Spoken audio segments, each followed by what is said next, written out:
with a smile on your face. When you're moving from place to place. Good morning, good morning, morning, good morning, morning.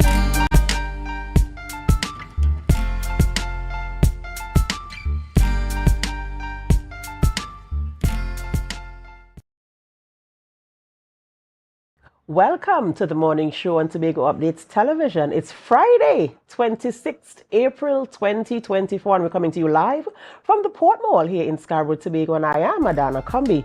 It always is a pleasure to be starting the morning with you. We're always so grateful that you choose the morning show on Tobago Updates Television. And as we head on into the weekend, we just want to wish you a very good weekend, an enjoyable weekend, and we hope that you do some activities, that are a little bit relaxing and also engaging. Of course, we want to say again, thank you so much. It's because of you why we are number one here in Trinidad and Tobago, and so we just want to continue to express our gratitude to you as you pass us on the streets, as you say hello to us wherever you see us, and as you send your comments on the live encouraging us. Thank you so much. All right, viewers, we're not going to stay much time here this morning. We're going to head on straight into the news in 90 seconds. News in 90 seconds is brought to you by Standards, never beaten on quality and prices. Thank you, Adana. Here is your news in 90 seconds for Friday, April 26, 2024. The minority leader of the THA, Kelvon Morris, exited the plenary sitting yesterday, alleging that the presiding officer, Abby Taylor, tried to censor parts of a motion regarding Sandals Resort International, which he had submitted. Morris initially raised these concerns during a press conference at the minority leader's office on April 24th. However, in his address to the House, Morris acknowledged the presiding officer's authority to amend motion, but emphasized that alterations should not contradict relevant standing orders. He expressed dissatisfaction when such amendments distorted the original intent of the motion. According to Morris, the purpose of his motion was to initiate constructive negotiations with Sandals, aiming for a platform acceptable to the THA, stakeholders, and Sandals itself. Up next, the House of Representatives is scheduled to resume discussion on a motion concerning the provision of public health care services when it convenes today. The motion, introduced by Caroni East MP Dr. Rishad Sicharan, aims to prompt the government to undertake initiatives aimed at enhancing healthcare delivery and tackling mismanagement within the healthcare sector. In the motion, Sitaran contends that healthcare professionals face challenges accessing the initial resources required for delivering contemporary and progressive healthcare. Additionally, he highlighted the physical and mental strain experienced by these professionals due to current circumstances. And finally, Trade Minister Paula Gupiswoon is pushing for increased trade in food and beverage products between the UK and Trinidad and Tobago. During her address at the inaugural Great British Food and Drink Showcase, Gupiswoon stated that her ministry is actively working to introduce more local brands into the UK market. According to ministry release on April 24th, Trinidad and Tobago has mainly imported food and beverages from the UK from January 2022 to August 2023. However, TNT products like Angostura aromatic bitters and certain alcoholic beverages have gained traction in the UK market. Gupiswoon also emphasized the utilization of the CARI Forum UK Economic Partnership Agreement, which grants local exports preferential duty-free access to the UK market. And that was your news in 90 seconds. Life is good with Zero. Zero interest for 6 months. Zero down payments. Zero stress payment plan. That's right. With Standards, my terms, we are putting the power of zero in your hands. Now, you can get that new sectional, fridge, stove, or TV for zero down. Pay zero interest later and enjoy a zero stress payment plan plus quick approval within 48 hours. Standards, never beaten on quality and prices. Thank you there, Biana, for the news in 90 seconds. Interesting, of course, interesting things happening there. And, it's very, we'd love to know. Sometimes you wonder, you have a right, yes, and you also feel as if your right is probably being, compromised. But what are the right steps to take? It will be very interesting to know the correct approach to ensuring that your rights are not compromised and violated for best practice. So, it is interesting things happening there in the house, and we're hoping that we can see what will come out of it in time to come. All right, ladies and gentlemen, we're heading straight on into the birthday shout-outs, or birthday shout-outs.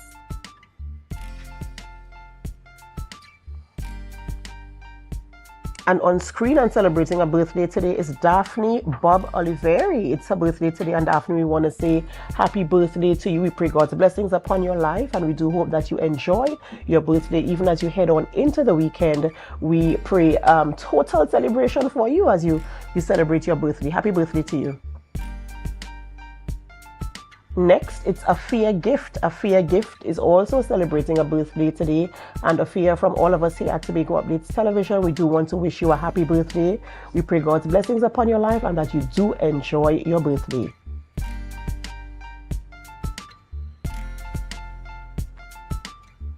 All right, and while we celebrate birthdays, there's also an anniversary celebration. Yes, there's an anniversary celebration as well that we want to, of course, send greetings to this morning. I'm hoping that we can pull it up there. We're talking about Mr. and Mrs. Astor Kwashi of Mason Hall celebrating 60 years of wedded bliss.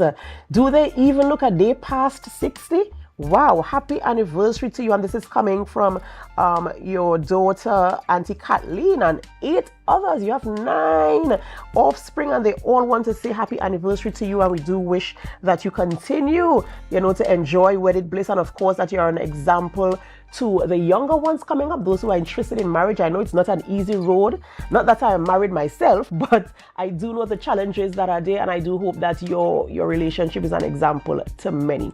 All right, ladies and gentlemen, you're probably wondering, who are we speaking with this morning? This morning, we're having conversations with Rion George.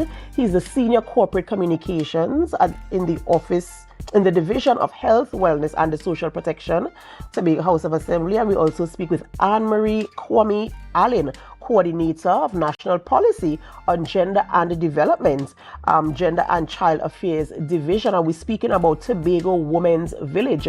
An interesting conversation there coming out from that topic. And of course, it's Friday. And what do we do on Fridays? There is the sports segment, and your boy Marcus Daniel, Mr. Cricket, yes, he will be here later on to speak on some sporting topics for you this morning as we head on into the weekend. And of course, we ask that you stay with us while we have these discussions. Let me just take this opportunity to say good morning to some of you who are on the live this morning. Pearl Murray Beard, always here supporting us. I want to say good morning to you. Good morning to Auntie Dora Lyons. Good morning to you. Good morning to all our viewers. We want to say good morning to Jason Boris Vincent. Good morning to Otis Nixon. Good morning, Marilyn Spence, Joe Field. Good morning, Hazel Isaac. We see you there. Good morning, Lisel James. Good morning. And we hope that you have a wonderful weekend as we head on into the weekend celebrations this weekend. And of course, we have to go for a short break before we start these conversations. And what do we want for you to do? Help us to share the live. We'll be right back.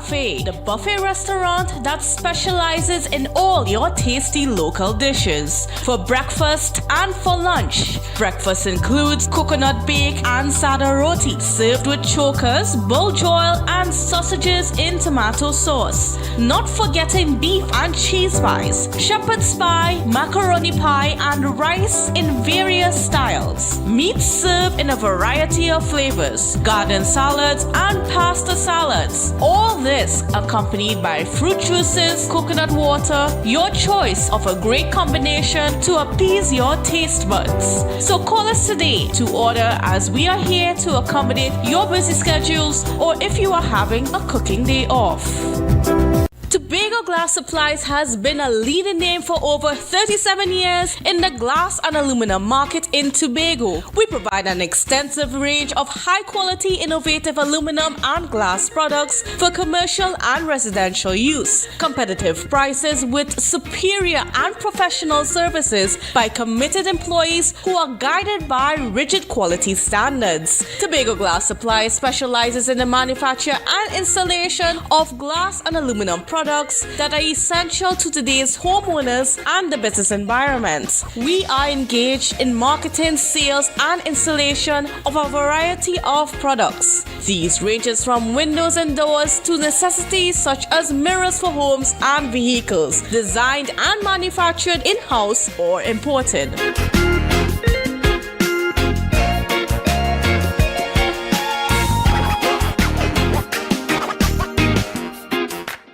The best place to stay in Tobago is at Thorn's Place, with rates starting as low as 200 TT. Call or WhatsApp 745-7306 or 682-8676. We are located uptown Scarborough, 5 minutes away from the port. Remember, at Thorn's Place, our aim is to make your stay safe and affordable.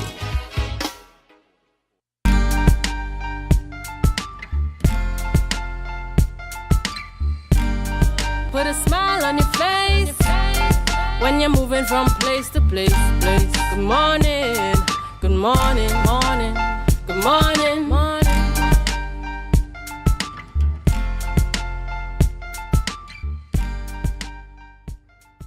Welcome back to the morning show on Tobago Updates Television. It's 7:15 a.m. and we begin our conversations this morning with speaking with Rian George, Senior Corporate Communications Officer in the Division of Health, Wellness and Social Protection. And we're talking about Tobago Women's Village. And we're going to get the conversation started immediately. Good morning, Rian, and welcome. Good morning, Adana. Good morning to all the viewers. Good morning to your listenership, everyone. Morning. Right. It's a pleasure to have you here this morning. And we're talking about something relatively new. We're talking about Tobago Women's Village. What exactly is this Women's Village about? You know, it's called the Tobago Entrepreneurial Development and Product Expo Women's Village, a long title there, and of course I suspect covering a wide range of topics. So tell us a little bit about the Women's Village and what can we expect, where did it come from and stuff like that. All right, morning again. So the Women's Village isn't anything new per se. It's really an extension of a collaboration between, and this project was really spearheaded by, or is spearheaded rather, by the Office of the Prime Minister, Gender and Child Affairs Division, in collaboration with CAST and also the THA. So, as you would know, our reach unit and so on, we would usually put on expos, but this is at a bigger magnitude, coming out of Trinidad, out of the Office of the Prime Minister. And what the Women's Village is really a tangible way to celebrate International Women's Day and really holding fast to that theme which speaks towards investing in women and accelerating progress. So the ministry sought to tangibly do this, and they held one in Trinidad where over 80 entrepreneurs were there, female entrepreneurs. So just noting that this is really to target about female entrepreneurs. And in Tobago here, we're going to have over 50 entrepreneurs, female entrepreneurs. So this is really the Tobago leg of it, and really having that collaboration to ensure our female entrepreneurs come out. And not just to have another expo where they just come out and sit down there, but we're really looking to have a meaningful project where we could link them with the manufacturers, link them with the end users, rather, the wholesalers, the retailers, so that they could see their products and hopefully get it in a larger scale sold, and also to link with really the general public so that they could get a taste of it and really sustain their market through this expo. All right. Rian, you mentioned a little bit there about the origin, sort of talking about celebrating International Women's Day. What are some of the key Yes. objectives, the primary objectives of hosting an event of this nature? One of those things I already started to share it is really to provide a platform for women to sell, market their products. It's also an opportunity to provide networks for them through linkages. Well, in the Tobago space, we have the Tobago Chamber of Commerce, the Tobago Arm, and they will have their members come through, which includes the supermarkets and so on. So hopefully we can get that kind of network going where we would tangibly link them and really product exposure so that the everyday man can just really come in and buy stuff. We want them to get sales on that day. So as you realize it, yes, it's smack in the week Tuesday, but it's also a month end. So yes, we have the bills to pay, but just encouraging persons to come over because we really want these female entrepreneurs to get tangible sales so that at the end of the day they could say, yes, I came through this today, but I had a really good turnover, and also to really provide that network for a sustainable kind of arrangement with their products moving forward.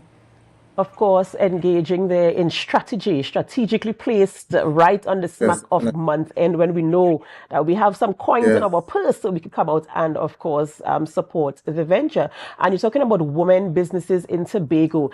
Are there any restrictions in terms of the type of businesses, the type of entrepreneurship that these women are engaged in? Or is it once you are a woman and you have a business, a registered business, what are the criteria to participate in this event?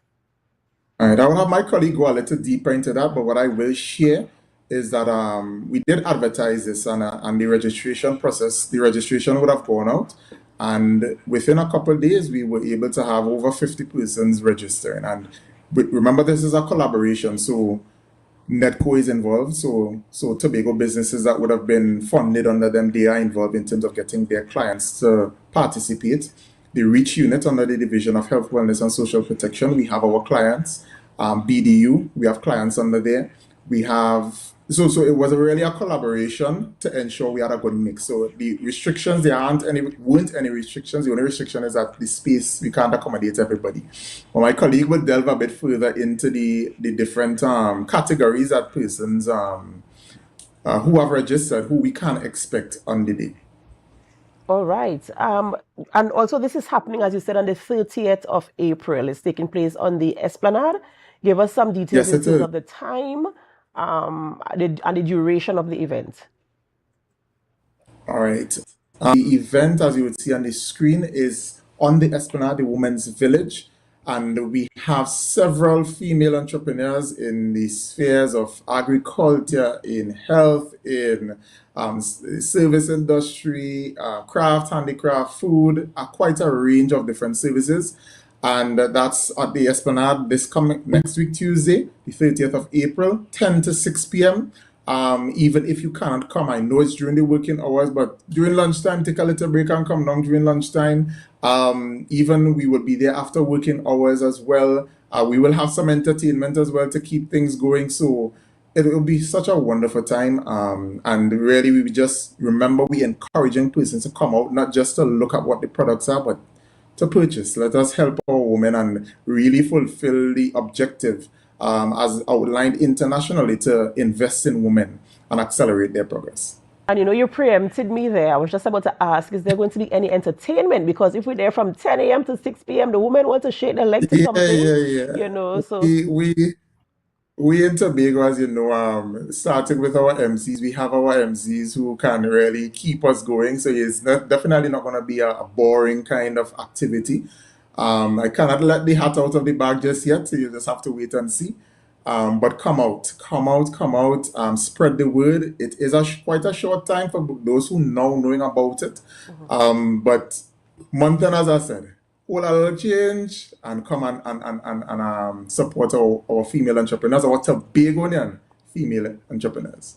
Of course, certainly, an opportunity there for our female entrepreneurs to make some sales. Sometimes it's difficult, especially when your sole source of income is through sales. So what an opportunity for Yes, women, of course, to showcase, and some businesses you probably might be unaware of. So a great platform, of course, for them to get some marketing done there as well and to ensure the sales. yes. We want to wish you the guys the very, very best. And of course, the Thank entertainment you, aspect Adana. of it is very important because it will also draw that traffic in as well for those That's persons who the are not hearing intent. about this today or have not heard about it before or might not have heard about it.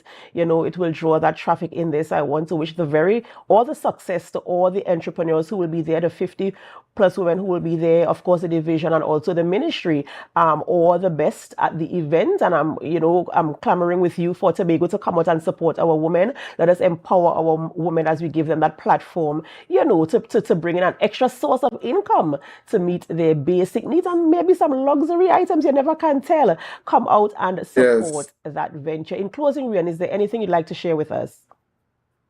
I have one Tobago update, so let's just share the live, share whatever we have on it. We will have some live stream going on there, but we encourage just so that persons will get a snippet of what it is. But once again, we're encouraging everyone, please come out and support our female entrepreneurs. It's a good initiative, providing that platform for them to get their sales, and even to the members of the Tobago Chamber. We thank you for signing up and helping us with this, and just really hope that there would really be some tangible benefits coming out of this. Come out and support. Of course, of course. Thank you so much, Rian. We've been speaking with Rian George there. He's a senior corporate communications officer in the Division of Health, Wellness and Social Protection, talking about the Tobago Women's Village, where we showcase 50 Tobago female entrepreneurs as they ply their business on the month end. Come out and support. Thank you so much, Thank you. Rian. All right, ladies and gentlemen, we have to go for a short break before we continue conversations in studio. And of course, before we go to the break, we have to invite you to help us. Share the live, share the live, share the live. We'll be right back.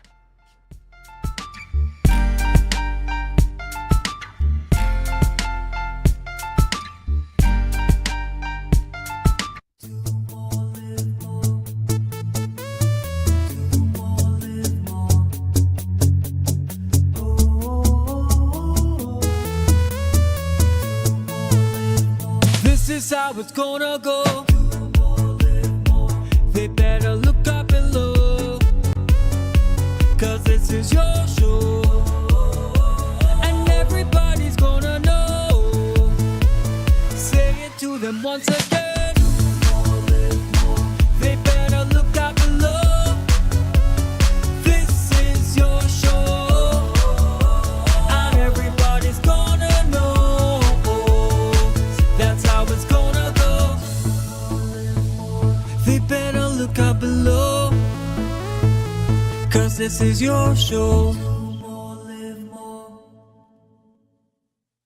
TWCU Credit Union Cooperative Society Limited notifies all members of its 74th Annual General Meeting at the Center of Excellence, Tunapuna and Shore Park Complex, Tobago, on Saturday, 11th May 2024, commencing at 1 p.m. Items on the agenda include minutes of the 73rd AGM, Board of Directors and other committee reports, election of officers, presentation of audited accounts 2023, recommendations, dividends 2023, and resolutions, budget proposal 2024, amendments to bylaws. Registration for the meeting can be done online via the Society's website at www.twcu.co.tt,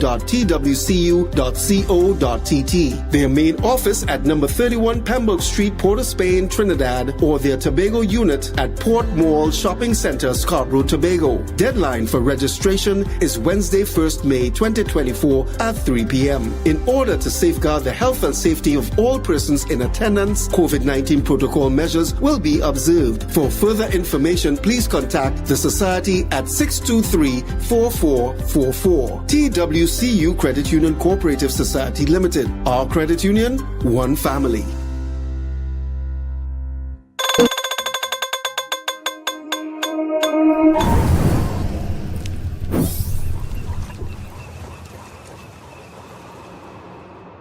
No place like home, home. home. Oh, I love Tobago, baby. When we outside, it's an ocean of love. All that we align to the stars up above.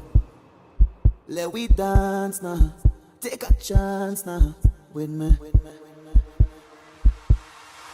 And we go jump till morning. Look, the moon gone sleeping. Tell them we not leaving. Till the last drop of bacchanal is madness in the capital. So I feel like I run in tongue again. Jump and shake the ground again. We with all my friends and them. No place like home. Home. Home. We go jump till the moon come down. It's we who the stars shine on. Play a mass and break away. Freedom in with DNA.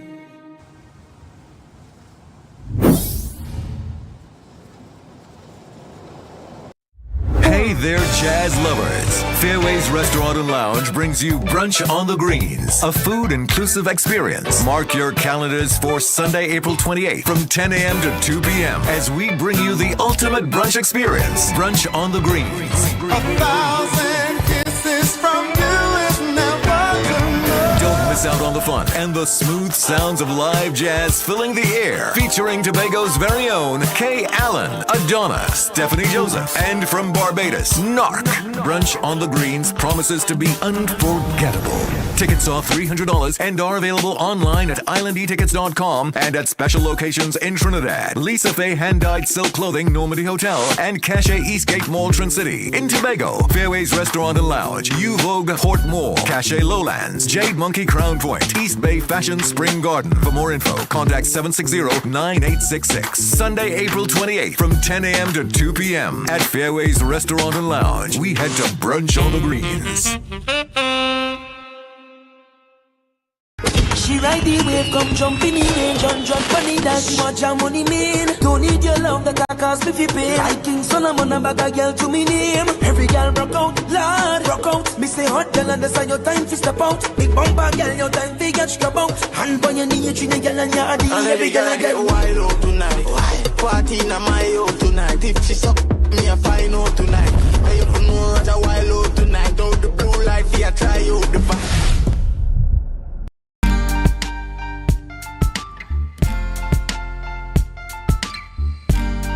Put a smile on your face when you're moving from place to place. Good morning, good morning, morning, good morning, morning.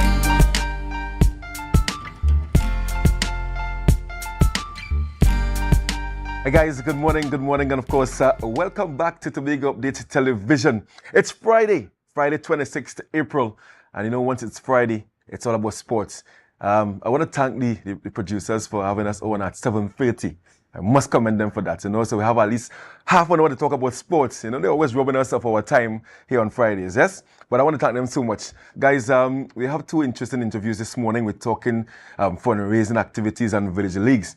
And first up on set with me this morning, we have Miss Lisa Roberts, member of the fundraising committee out of the RSS Phoenix team, Rising Superstars, right?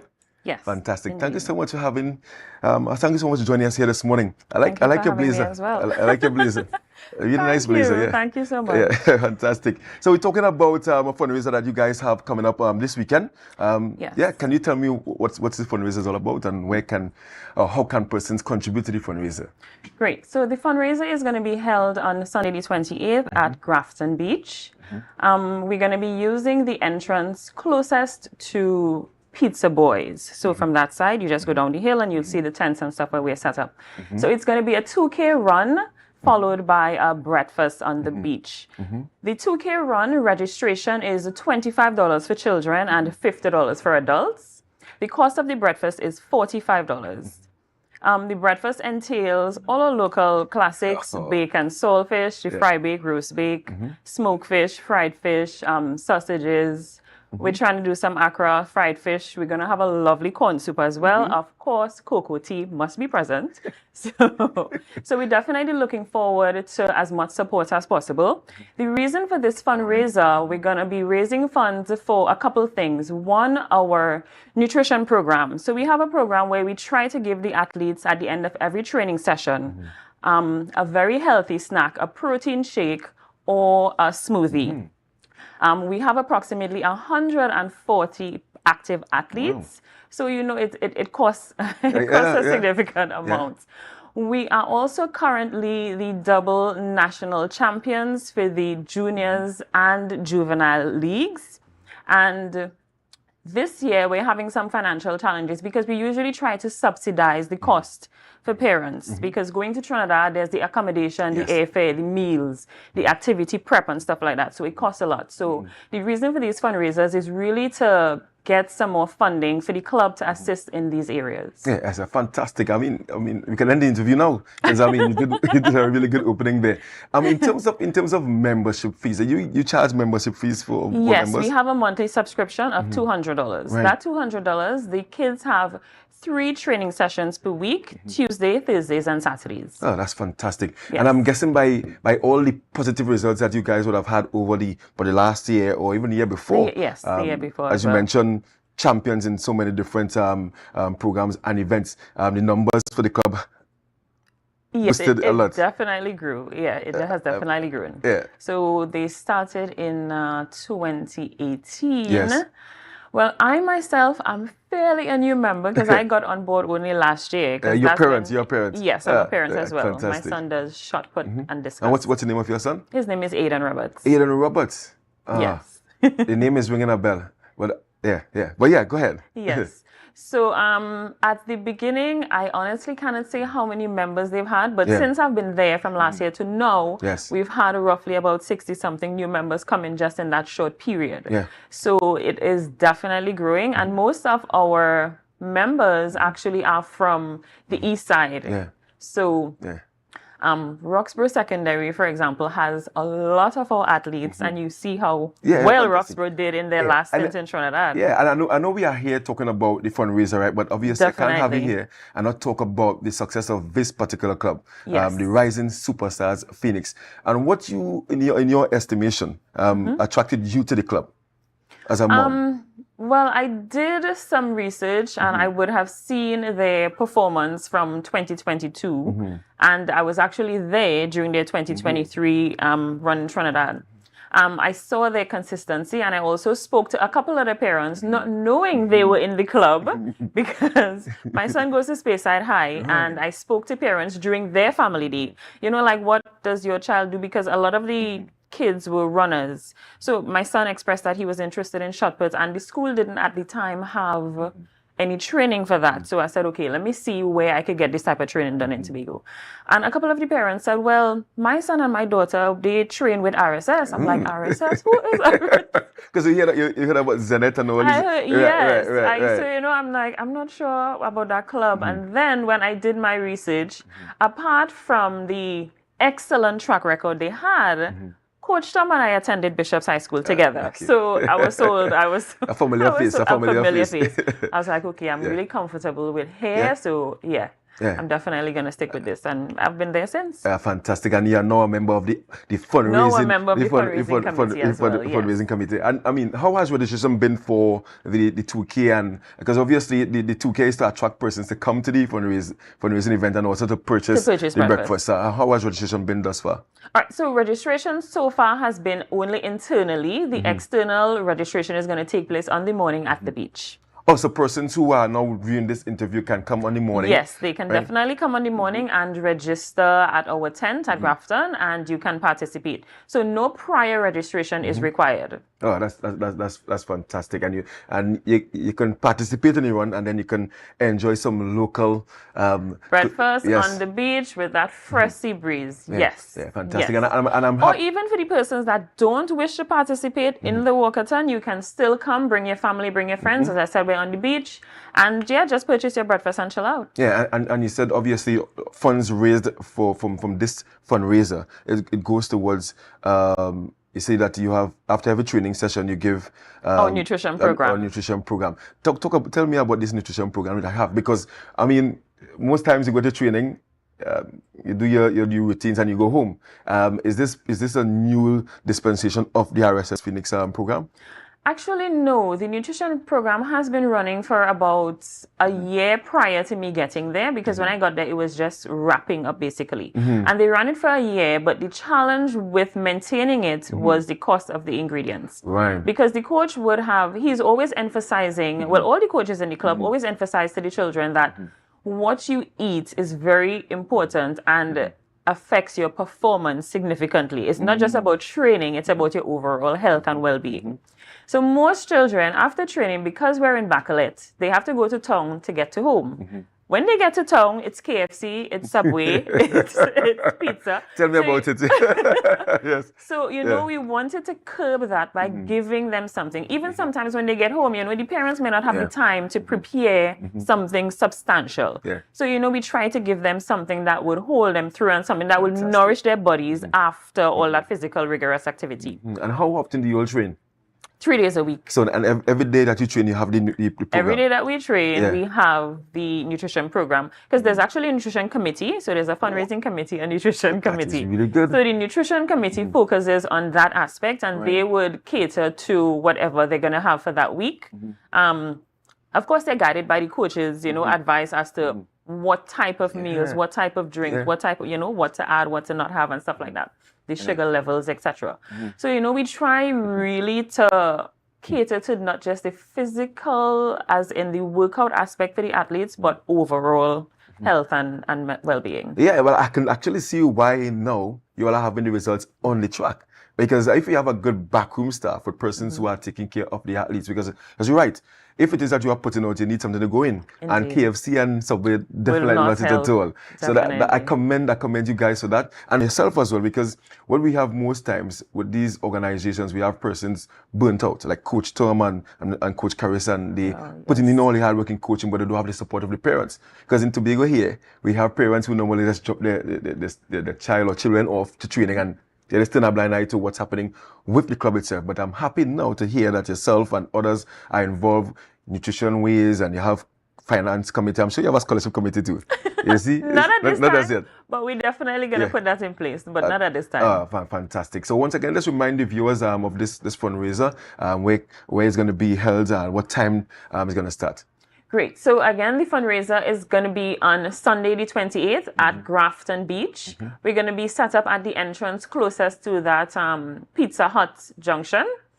And it is from 7 a.m. The 2K race starts at 7 a.m. And the breakfast would start at 8. So that gives you sufficient time to run the course, chill out a little bit, and then come have breakfast with us. Yeah. If you don't wish to run the course, you can still stop by and pick up your breakfast. And just have a great time at the day. What's the course? Is that loop? Yes, we're doing that loop around. Right. It's like, I could participate in that way. Yes, because we try not to make, not because we're athletes, we wanted everybody to be able to participate. So we try to make it not too challenging, but simple enough so anybody could come out and you can walk and even have the parents. I just thinking about the food as well, but I mean, you can come and walk and get food after in a sense, no way. So, and what's next for the club? Outside of the fundraisers that you guys have, I'm sure that obviously this is an Olympic year as well, and I went shopping yesterday and I saw a number of athletes training. Is there a meet coming up as well? So the juvenile championships, that is coming up end of May, beginning of June. Right. And the junior championships is at the end of June. Nice. So everybody will be preparing for those two events, because those two are the next up on the calendar. That's next for you guys. Yes. Fantastic. I want to wish you guys all the best. Definitely. And I want to Thank you. encourage you guys to keep up the good work. Keep the harmony. If you have a problem inside, deal with it inside. Obviously, we came from, all of us, we are from different backgrounds. But the ultimate goal is to ensure that the athletes, they benefit from all the hard work you guys are putting in. So Tobago, get down there, support the fundraiser. You heard from Ms. Roberts, you don't have to run, you can walk, you can jog, you can do anything. And let's have a nice stroll, but support the fundraiser. That's $45. Spend $45 on all kind of craziness.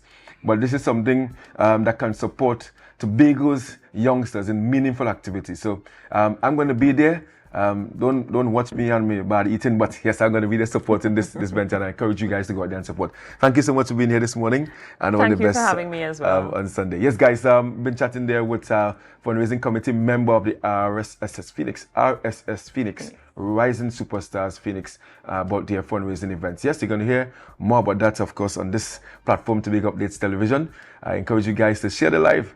Share the live, don't go anywhere. We have Mr. Taylor, yes, Omari Taylor, coming up next, talking about the Moriah Village Football League. Yes, stay tuned. Thank you so much.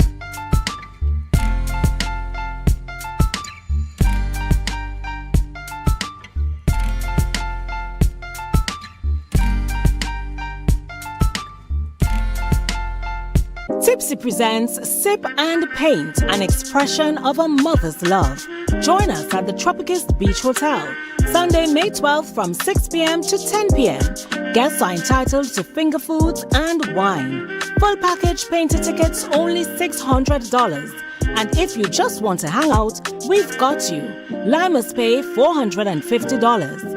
You'll be entertained by a special, sensational reggae artist, a live band, and come witness our bonfire. We've got loads of giveaways. We're catering to Mom all evening. Sunday, May 12th, 6 p.m. to 10 p.m. Tropicus Beach Hotel. Come, sip and paint with Tipsy. Deltec Distributors, best deal. £3.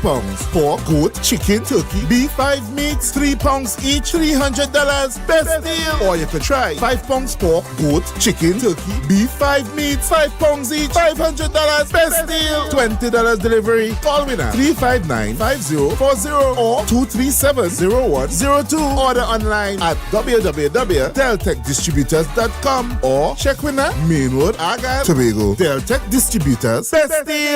Life is good with zero. Zero interest for 6 months. Zero down payments. Zero stress payment plan. That's right. With Standards My Terms, we are putting the power of zero in your hands. Now, you can get that new sectional, fridge, stove, or TV for zero down. Pay zero interest later and enjoy a zero stress payment plan plus quick approval within 48 hours. Standards, never beaten on quality and prices.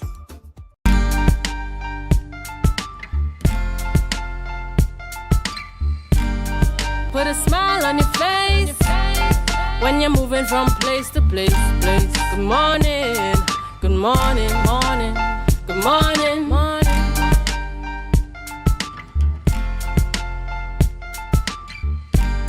Hi viewers, welcome back. Of course, we are into the sporting segment here on Tobago Updates Television. Just had a really nice interview there with Miss Roberts out of the Rising Superstar Phoenix. And all of a sudden, I feel really hungry. Yes, they are having their fundraising event this weekend. Go there and support that this weekend. I love my fundraisers, you know, whether it's breakfast, lunch, dinner. Yeah, love to support those things. Now we are chatting with Mr.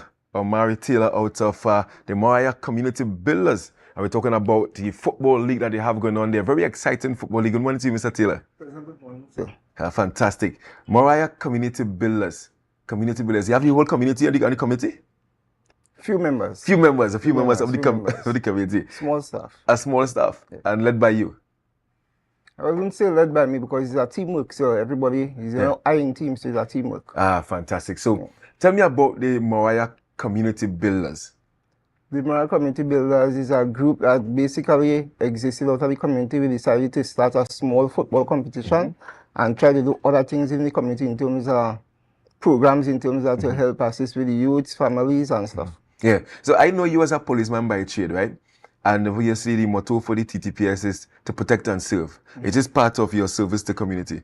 Yes, because I would have worked in the community service section for approximately about 4 years. Yeah. So it's something I like to do. Yeah, and this village league has been happening for how many years? 5 years. 5 years. Started in 2018. Yeah, and obviously some of the objectives from this league is to get community engagement. Have you seen well, sometimes you might have a neighbor and talking to that neighbor there, or up the road and talking to down the road. Since the inception of the league, have you seen a change in the mindset of the community itself? Basically, yes, because you have some of the people that you haven't seen in a long while coming out. You have some persons that doesn't interact with each other, interacting, and it's been good for the community because in terms of crime, the crime rate has dropped substantially for a month or so. Yeah, so it's over 1 month you all have the league. Yes, sir. Right, so let's get into the league itself. It's all happening at the beautiful Moriah Recreation Ground. I mean, if it is that you haven't seen the Moriah Recreation Ground, you need to go and see the Moriah Recreation Ground. Because most times I go to watch matches there, I like on top of the bank to watch down like you're in the oval or something in a sense in a way. I love the view there. So you're into the 5th edition of the league. Tell me how many teams are participating and which stage are you at now? Right, we have 10 teams participating. We are currently at the Big 8 stage. We started 2 groups, 10 teams, and the top 4 teams in each group qualified to form a Big 8. Yeah, and who are some of the teams that are participating, the community teams? Right, we have the Mora All-Stars participating. We have Patience Hill. We have Lions, which originate from Charlottesville. We have Tobago Select. We have Codler Hall. We have Castara. We have Finishers Plus out of Bethel. We have Miller Youths out of Roxborough. That is just the name of it. Wow, so you have teams covering all of Tobago. One from Charlottesville, one from Roxborough. Then you have Bethel. Codler Hall, Castara. Castara. Yeah, I mean, I grew up in Castara, but I saw some results from Castara. I ain't too pleased at all, you know, but I think I had to go back and pay their way. They ain't win that game at all. Not one. Not one game. That's been exciting. That's been exciting football. So who are some of the leading teams heading into the Big 8 competition? Right. One of the teams that, shame to say, my favorite is the Tobago Select team. Tobago Select team. Yeah, that's led by Kyle Joseph. Exactly. They right. play exciting football and a pretty young team. Right. Right, but I mean, it surprises me that Kyle, who is into track and field, would have actually registered a team to play football. I mean, I saw this highlight reel on one of our newscasts there. I mean, this is the kind of vibe to get at the Moriah League. Yeah, for real. Yeah, and this is Dominic Roberts, man. And this, and I mean, what you crowd. And tell me about the turnout. The turnout has been wonderful thus far. Yeah, so far the turnout has been great. No complaint about that. Yeah, and you know one of the things I really like about community leagues is the concessionaires. Again, I like my belly, and what I realized that you have like an organized structure where the concessionaires are based at a particular location. So you are giving the community sport and also giving the persons who are really good with their hands an opportunity to make like $1 when the night comes. Yes, that is true. Yeah, and is it that you like the committee charge to come and sell, or you just open it up as part of the package? What we try to do from the exception is that we open it to persons in the community because it was a community event first. We tried to start it as just basically teams in the community, but we wasn't getting feedback, so that is why we're extending it. But with the vendors, we give everybody a chance, but all vendors sell something different, bring something different like to the that. table. Yeah, so it's not basically a competition thing. Everybody brings something different to the table. That is so good in a way. I mean, I do little leagues as well, and once you see a league is advertised, you get calls from all the suppliers, or not suppliers, but concessionaires to come and sell. And then because I am one who advocates for persons to come and make a $1, I don't know how to turn back people, but then most of them come and sell the same thing. Yeah, exactly. And then you have problems right there. Yeah, we're trying to avoid the competition between one another so everybody could make a fair dollar. Fantastic. Yeah. I mean, Amari, how difficult it is to put on such a league, because people might look at it as just a village league. I mean, talk me through the process of running a village league for your experiences over the 5 years. For me, it's one of the hardest things because I always say that it's one of the hardest things because time goes by, I have to still be running away from work, going to work late, leaving work early. This time I took holidays basically just to focus on this league. Yeah. Because the amount of work that had to be put in, so I said, let me take some holidays and put in the extra work to make sure that it's successful. Hey, you hear that? The man took vacation, you know. The man took vacation just to run a league to ensure the community of Moriah and environs. Service. That is what I'm talking about, because people don't understand that when you have the idea of running a league, it's not just having the idea. You're going to look for sponsors, who we're going to talk about just now. Then you have to put the advertisement out there to get teams to come and participate. You have to put your rules and regulations in place, do up your fixtures. Then when you do up all them fixtures, you have to get your officials to do the game as well. Exactly. And you alone can't do it. Then you have to write to the relevant authorities to get the approval for the ground as well. You understand? And then you have to hope that the community come out and support the initiative, because it's not just about the teams. I will want to be playing and have some supporters. I saw Bakil scored a while ago there. I showed that keeper probably can't even go and face his family. Because, I mean, let's look at this. I mean, exciting stuff out there at Moriah Recreation Ground. a ground that also hosts cricket matches as well. And these are the excitement we can expect for this weekend at Amari. What do you big it? Yeah, because the biggest starting off with the first game would be Patience Hills versus Mara All Stars, followed by Tobago Select versus Eagles. The Tobago Select Eagles game is supposed to be very exciting. And Eagles FC, they are a premiership team in the Tobago Football Association League. Yes. Yeah. And tell me about the Patience in the first game. Let's give me a breakdown of the two teams. So Patience Hills versus who? Mara All Stars. Moriah All Stars. But that's your team? No, I don't have a team. You don't have a team. but it's a village team. It's a village team. Yeah. So just tell me about that matchup. Right. The two teams now coming into their own because after the first game was 2 losses, and basically they now start each other. All right, they now start each because other. after winning the last 3 on the bunks, so basically the teams now start each other. So it's supposed to be a good game. And obviously you expect a keenly contested affair between Tobago Select and Eagles. Yes, very much. Those are the matches on tomorrow. What time the first match starts? 5:30 p.m. followed by the next game at 7:30 p.m. And then on Sunday, what's happening on Sunday there? Sunday we have Miller Youths playing Lions FC. Followed by Kings United playing Finishers Plus. Right, so tell me about Miller versus Lions. Miller from Bethel, right? No, Miller is from Roxborough. From Roxborough. So tell me about and Lions originally from Charleville. Originally from so we have 2 Eastern teams battling there. So tell me about that matchup. How we looking there? It gonna be a heavyweight clash. A heavyweight clash. It's gonna be a heavyweight clash because remember 2 rival teams from basically the East. Yeah. Nobody won or lost. Yes. And then what about the final game on Sunday? The Kings United are the team they top their group. Yes. So they're playing pretty good football. Yeah. And where are they from? That team is based from Mason. From players from Mason or Marble. And the Finishers Plus that is from Bethel. From Bethel. Pretty exciting team to watch as well. So good matchups. What are they playing for, the teams? The first prize is 15,000, followed by the second prize 8,000. Nah, man. 15,000 in the wrong spot. 15,000 and second prize was 8,000. Third place 5,000 and the fourth place is 3,000. That is good money for a month of football, boy. Yeah, and it's basically 5-5, so that means you play 4 matches in a group, then quarterfinal, which is 1, that is 5, semi-final 6. So you're playing 7 games and win at 15,000. Doing the maths there, boy.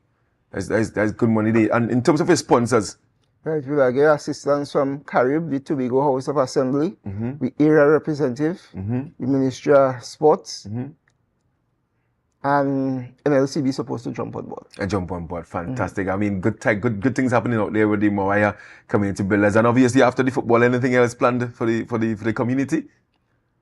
We have some other fundraisers, we have some other events, but it's just on the drawing board, so it's just to put into place. Fantastic. Anything you want to tell the viewers before we go? We prepare to watch some exciting football at the Mara Recreation Ground on Saturday and Sunday. Fantastic. Man, he didn't maintain his words at all. So tomorrow, in fact, over the weekend, football action at Moriah Recreation Ground. I mean, it's 15 minutes drive from, or 10 minutes drive from Scarborough. If you're coming from north side, 25 minutes. You're coming from the east, you cut across the Rainforest and come down. I mean, no way is far in Tobago. So you can get down there, 5:30. It's all free of charge. You don't have to pay to enter. All right. You can leave everything home. You don't even have to eat that day. Right? Just show up and you're guaranteed to get something nice to eat down there at the Moriah Recreation Ground. And I really want to commend the Moriah community builders for this initiative. 5 years. It seems that they have something really good going because sometimes they have these one-off leagues and that's it. But it says that your committee is doing wonderful work. You want to mention some members of the committee? Right. The members on our committee are Mr. Beryl Patterson, Mr. Rolson Paul, and Miss Jennifer Paul. All police officers? No. Not all police officers. No. Community person. Community person. Community person. Yeah. So guys, get down there and support the teams. All the teams from throughout Tobago, basically teams from throughout Tobago covered. So I expect that all of Tobago will be there. I'm hoping to be on the bank. I like this lady who will be selling this kind of fried thing on top of the hill as well. As can I support that? I mean, I think she's ambushing, but I ain't gonna mention that in that sense. But yeah, get down to Moriah tomorrow and Sunday for the quarterfinals and semi-finals is on Wednesday. Wednesday, please. And then the grand finals. The 4th. That's our week. That's on the weekend. Saturday, yeah, on a 4th, Saturday, yeah. And then obviously presentation ceremony gonna happen one time. One time, yeah. One time. So yeah, it's a week of football remaining in this Moriah Community Builders Village Football League. Really exciting. We have been covering it right here on Tobago Updates Television, and you can look forward to a roundup this evening's newscast with the matches that would have transpired, were played this week. I saw a game ended 5-all. Exciting action at the Moriah Village League, and it's all in the build-up to the TFA League. So we're really happy for Omari and his team and all the other community leagues. Thank you guys so much. Guys, this brings us to an end to this Friday's sporting segment. I must commend once again the producers and all the guys behind the scenes for allowing us to have 30 minutes to chat with you guys with regards to sports. Remember, we do have the Tobago Netball League, Primary Schools Netball League happening at the Shore Park Hardcourt daily, and also the Roxborough Hardcourt. We also have the Primary Schools Cricket League. Yes, matches also at the Parade Ground out there in Bakanet. We have 3 matches on this morning, 2 matches at 10 and then 1 at 12, and it continues next week as well. Today we also have the Tobago Zonal Under 13 team taking on North at Shore Park Recreation Ground starting at 10. That's a 40-over affair, so you can go down there and taking the youngsters, of course, doing their thing there. So lots happening in this space where sport is concerned, and it's always a pleasure to have your support. So thank you so much for tuning in this morning. I'm going to throw you over to Candice Jackson with Good Morning Tobago. We're going to take a short break, but don't forget to share the live. Share the live.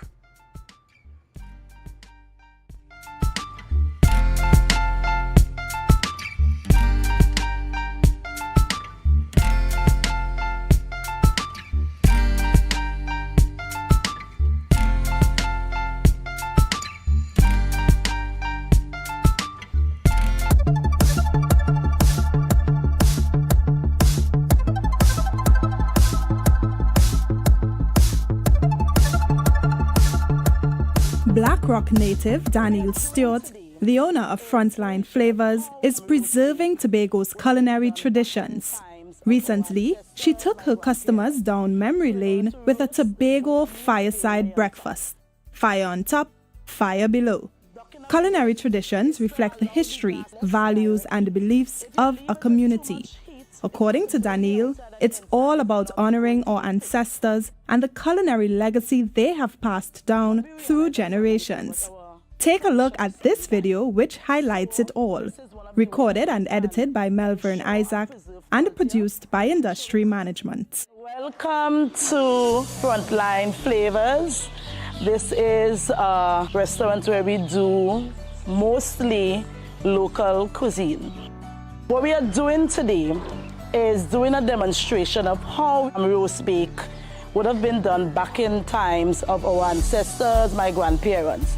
So in order to roast whatever meals they were preparing, they would have done it on the fireside, put it in the pot, and to trap the heat, they would have covered the pot, put the fire on top.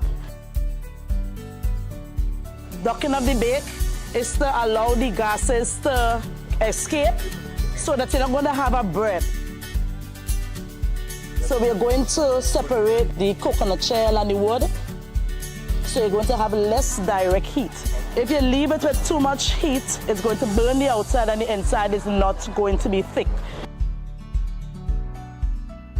What we realize at Frontline Flavors, our tradition is slowly dying.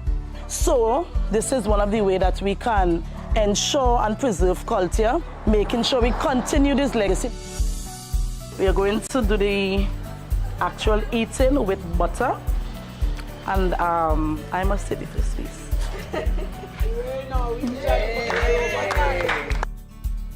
Well, I'm really impressed because I think it is so important to really, experience and also appreciate the cultural traditions. One of the highlights is fire on top, the fire below. I really enjoy looking at that.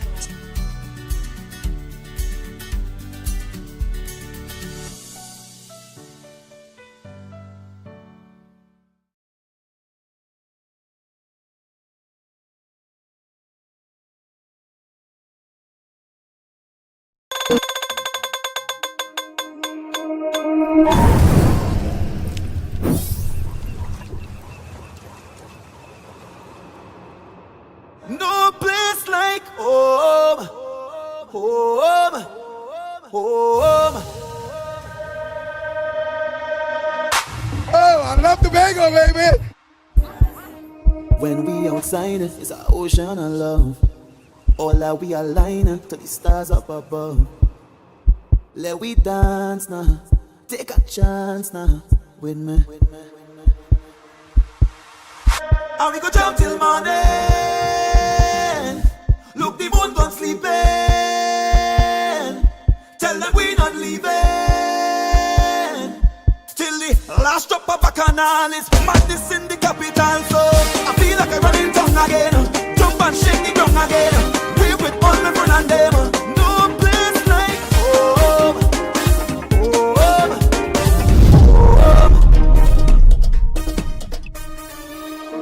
We go jump till the moon come down. It's we who the stars shine on. Play a mass and break away. Freedom in with DNA.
Welcome viewers, you are looking at GMT and I am so happy you decided to stick around so that we can spend time this Friday morning. At this time, I want us to get ready to go into our news in 90 seconds. News in 90 seconds is brought to you by Standards, never beaten on quality and prices. The minority leader of the Tobago House of Assembly, Kelvon Morris, exited the plenary session yesterday, alleging that presiding officer Abby Taylor tried to censor parts of a motion regarding Sandals Resorts International, which he had submitted. Morris initially raised these concerns during a press conference at the Minority Leader's office on April 24th. However, in his address to the House, Morris acknowledged the presiding officer's authority to amend motions, but emphasized that alterations should not contradict relevant standing orders. He expressed dissatisfaction when such amendments distorted the original intent of the motion. According to Morris, the purpose of his motion was to initiate constructive negotiations with Sandals, aiming for a platform acceptable to the THA, stakeholders, and Sandals itself. Trade Minister Paula Gopi-Skoon is pushing for increased trade in food and beverage products between the UK and Trinidad and Tobago. During her address at the inaugural Great British Food and Drink Showcase, Gopi-Skoon stated that her ministry is actively working to introduce more local brands into the UK market. According to a ministry release on April 24th, Trinidad and Tobago has mainly imported food and beverages from the UK from January 2022 to August 2023. However, TT products like Angostura aromatic bitters and certain alcoholic beverages have gained traction in the UK market. Gopi-Skoon also emphasized the utilization of the CARICOM UK Economic Partnership Agreement, which grants local exporters preferential duty-free access to the UK market. And that was your news in 90 seconds. Life is good with Zero. Zero interest for 6 months. Zero down payments. Zero stress payment plan. That's right. With Standards My Terms, we are putting the power of zero in your hands. Now, you can get that new sectional, fridge, stove, or TV for zero down. Pay zero interest later and enjoy a zero stress payment plan plus quick approval within 48 hours. Standards, never beaten on quality and prices. I am Natalie C.D. Richardson, and again, it's my pleasure to spend this Friday morning with you. It is Friday. I know many of us look forward to Friday. It means the weekend is here, and you know how we do it in the Caribbean when it's weekend, right? So this morning, we continue to look at the issue arising out of the Black Rock Community Center or multipurpose facility. I know we have many names for it. And sitting with me this morning is Assemblyman Terrence Bain, also known as Pastor Baines, and he, of course, is the Secretary of the Community Development, Youth Development and Sport in the Tobago House of Assembly. Good morning, sir. Good morning, ma'am. And welcome to our set this morning. Thank you so much. And good morning, of course, to all our viewers. I want us to start this conversation this morning, shedding some light, of course, to the Tobago Village Council's policy. So we know that nationally there's a Village Council Association of Trinidad and Tobago, and one would, of course, think there's a Tobago arm of it. Right. Can you help us understand the purpose of that structure and how it connects the THA to the village councils on the island? Okay. Well, my formal introduction to the village councils and its operation, of course, is when I came into this position from December of 2021. What I was informed of is that we have in Tobago an average of about 38 village councils. Okay. However, only 6 of those councils were functional at the time. In order for you to be considered a branch, you have to have at least 10 councils operational, meaning that they would have done the AGMs and so on, and they are certified. So you'd have needed to have 10 village councils operational. Right, right. So what we endeavored to do was to embark on a village council revitalization program and so on.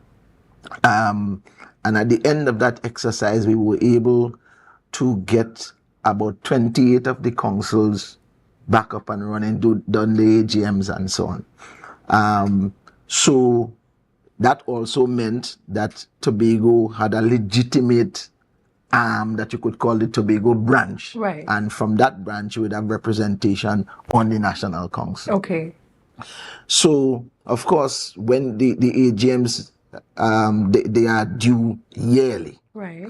and the branch has a stipulated time for those AGMs to get done. In this case, it's supposed to be, they gave until the 31st of March as the cutoff point. Now, we have seen evidence where the branch or the may have decided to give perhaps a little extension to some councils, I suspect, based on the circumstances, right? But generally, that is how it functions. But you can appreciate as well that across the island we have had several lamentations about village councils, and that's where my mind is going, because you have this very organized structure on the overarching the island, and then Trinidad and Tobago. And then I'm thinking how the village councils operate, and sometimes you have somebody in charge for many years, that person may pass away and nobody knows about the bank. You know, these kinds of operational issues. My question really is, the people who are members of the village councils, are they aware that this exists? Well, that is the thing. I can't definitively say how aware, because you see, in some communities, the interest for village council activity may not be the same. Right. You understand? And there are several reasons for that, and that people have expressed in some of the meetings that we have had. I think what is happening at present is because of the activities that we are engaging, not only in the revitalization process, and the Chief Secretary being one of the main voices about people taking ownership of not only the village council, but managing the facilities that fall under in the communities and so on, for that express purpose, for community work and so on. But in order for us to do that, so that we don't go back to some of the same things that used to occur, where there are some people who are disenfranchised, sometimes one family hold the key, and one group of people control it, and that kind of thing. So the idea was to have some working document that will cover the operation and the relationship between the division and the village councils and the operation of those village councils to benefit all. Right. When I got there, the team at Community Development had done extensive work to come up with a policy, but they never were able to bring it to the Executive Council to get executive input and certification. So I brought it to the attention of the Executive Council and asked whether or not the Executive Council would allow for the team to come and make a presentation, which they did, and received the blessings to go out now into the communities and have these consultations, right? To get the feedback of persons as to what you would like to see in a policy that governs the operation of village councils and the relationship that should exist between them and the division across the island. Now, we did not want to go empty-handed, so we wanted to at least have something that we bring to you, not necessarily trying to foist that on the community, but to get your feedback and so on. And so we will, we'll do whatever tweaking we need to do and so on. And hopefully at the end, the document will represent the views of everybody. Right. And we've done that. We've done the consultations. In fact, that has been completed. And the report, if not, the report should be ready as we speak. So I will now take this report to the Executive Council. We will massage it extensively. And then we will move to the next stage where this becomes THA policy. Right. You understand? Now, it's difficult to say what will be the temperature in each community. Of course. Because not everybody, like I said, would be interested in village council matters. But we will do some PR as well to let people understand that village councils are not for a chosen few. Right. It's for, village councils are supposed to have an extensive representation of all the different... and in terms of it being a structured organization as well. Yes. Yes. So these matters are in train and so on. And for those who attended the consultations, that's another thing too, because it was people who had an interest that came and so on, and they were able to share their own views and interrogate the things that we had presenting to them and so on, and share some other things about about and how we can optimize this, which we are doing. And I am satisfied that those conversations had and will have a significant impact on what the final document is going to be like. And of course, you know, we are going to take the conversation to the present situation at hand, which is the Black Rock Community Center. But it's not a community center. No. In fact, the Black Rock situation is unique in from its inception. Right. The Black Rock Regional Complex, it was called initially, right? Under the tenure of the late Mr. Patrick Manning, he was the Prime Minister at the time. The cabinet, as per cabinet minute number 202, I have it here, thank God, right? Decided that they were going to build 4 regional complexes in the country. Right. 3 in Trinidad and 1 in Tobago, and Black Rock was decided. It seems as if there was a community center on the site already, and all of that. But this new complex was built in the early 90s. UDCOT, I believe, was, NIPDEC, I'm sorry. Yes, according to this. NIPDEC is the one who built it in the 1990s under the auspices of the Ministry of Community Development and Culture and Women Affairs at the time, with an Inter-American Bank loan, I believe. Right? And they built the facility. The facility was managed by a board. Right, and the board's tenure was a 2-year tenure. Right, from the information we have at the division, and I want to say the information that I'm putting is what is in the division. Right, that these boards receive a quarterly subvention from the government. I was listening to Mr. Paul here, I think on Wednesday he did an interview, and yesterday he was in another media house. He was saying that there was a line item to treat with that. I don't dispute that. I have not found the information yet, so I'm not disputing that. But suffice it to say that the information that I have so far is that there was subvention. The thing about it is that there are no numbers. We can't find them. So for 7 years, from 1996 up to 2010, when the last board, based on the information, was that time expired, they were receiving a subvention.